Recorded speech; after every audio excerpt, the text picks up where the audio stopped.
après les accords de Camp David en 1979, qui était un no man's land donc, qui devait séparer la zone sous contrôle israélien, la bande de Gaza, et la frontière égyptienne. 14 km de long, 100 mètres de large. C'est une zone que les Égyptiens insistaient depuis des mois auprès d'Israël pour y amener l'autorité palestinienne, comme un début de retour de Gaza sous l'autorité palestinienne qui est, elle, en lien avec Israël et qui est toujours, en principe, un partenaire diplomatique et politique d'Israël. Les Israéliens se seraient refusés et c'est aujourd'hui donc Israël qui en prend le contrôle et c'est le dernier morceau de Gaza qu'Israël ne contrôlait pas.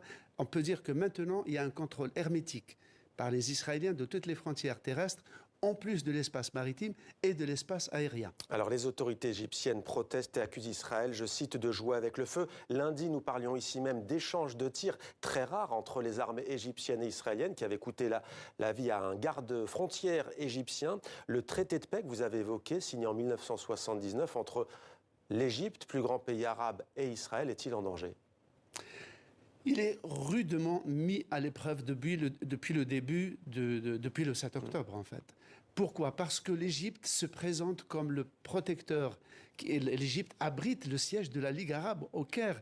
L'Égypte a dirigé et administré Gaza de 1948 à 1967. L'Égypte, c'est un quart de la population du monde arabe. L'Égypte, c'est la 14e armée du monde. Et voilà que l'Égypte essaye de sauver les meubles. Et parce que la population égyptienne, ceux qui habitent à Rafah, la partie égyptienne de Rafah, voient en première loge ce qui se passe depuis 8 mois sous leurs yeux. Et l'Égypte n'intervient pas. L'Égypte proteste très peu, en tout cas publiquement. Donc tout ce qui peut faire monter la tension auprès des Égyptiens met en péril le régime égyptien et donc par conséquent, le traité de paix, il ne sera pas remis en cause, bien évidemment. Mais la paix était froide entre l'Égypte et Israël, elle le sera glaciale. Merci Slimane pour cet éclairage.